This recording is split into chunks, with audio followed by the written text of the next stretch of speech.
V prebranih celicah beremo knjige, ki nosijo znak za kakovost Zlata hruška. Knjiga Za dve luni hoda je zgodba o izgubi ljubljenega človeka in o poti, ki jo moramo prehoditi v čevljih nekoga drugega, da ga potem lažje razumemo. Je tudi knjiga o ljubezni, predvsem pa o prijateljstvu dveh 13-letnic, ki si delita podobno zgodbo.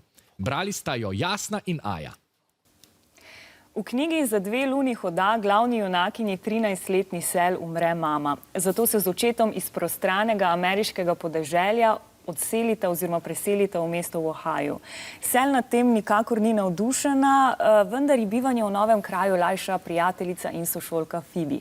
Aja, kako sta si zgodbi Phoebe in Sel pravzaprav podobni? V bistvu obe Sel in Phoebe si delita dejstvo, da ima kar naenkrat izgine mama, zato se še posebej razumeta. Poleg tega ima Phoebe sosedo mrlič, ki nobeni od njiju ni preveč všeč. Sel še posebej ni všeč, zato ker se začne z njo dobivati njen oče. Phoebe pa je prepričana, da je na svojem vrtu ubila in pokopala svojega moža. Zato obema gre nekako ideja, da bi lahko ugrabila Phoebino mamo še kako dobro skozi.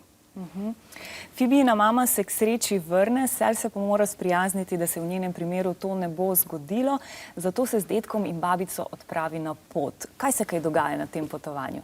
V bistvu na potovanju s svojo babico in dedkom spozna njuno zgodbo in njuno globoko medsebojno ljubezen, zato se tudi sama začne odpirati o svoji prvi ljubezni in svojem prvem poljubu in v bistvu zraven spoznava še zanimivosti Amerike, naprimer njihove gezirje in gorske poti in podobno. Tako kot se vije pot, pa se tudi v Sel odvijajo različna čustva, kar je za proces žalovanja nekaj čisto normalnega. Več o tem nama bo pa danes povedala klinična psihologinja Irena Kreft-Hausmeister. Irena, pozdravljena. Verjetno ni nekih pravil žalovanja, pa vseeno, česa se lahko žalujoči v tem času uprime?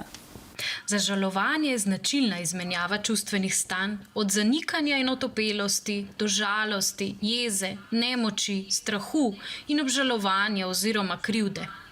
Psihologi govorimo o različnih fazah žalovanja, ki se zaključijo, ko sprejmemo smrt ljubljene osebe in začnemo aktivno živeti naprej. Kljub temu pa je lahko pretežko, da bi se s tem spoprijeli sami, in pomaga, če z nekom lahko o tem spregovorimo. Hvala lepa, Irena. Ja, pogovor je zmeraj dobra rešitev, tudi meni je pogovor s tabo zelo lepo del. Pomembno je torej, da si v tem času dovolimo začutiti vsa čustva, čeprav so težka, in se odpravimo na en dolg sprehod. Tak za dve luni hoda. Lahko tudi skozi te platnice. Vprašanje je naslednje. Knjiga Za dve luni hoda govori o različnih čustvih. Kaj smo izvedeli o likih, ki nastopajo v knjigi? A. Phoebina glavna težava je, da soseda osvaja njenega očeta. B. Sel se z dedkom in babico ne razume najbolje. C.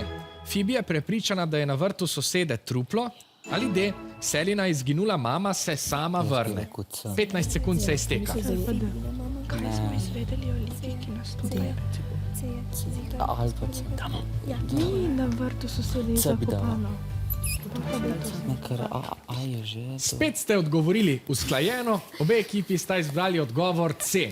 Slišali smo, da je Phoebe prepričana, da je tako imenovana soseda Mrlič na vrtu ubila in pokopala svojega moža.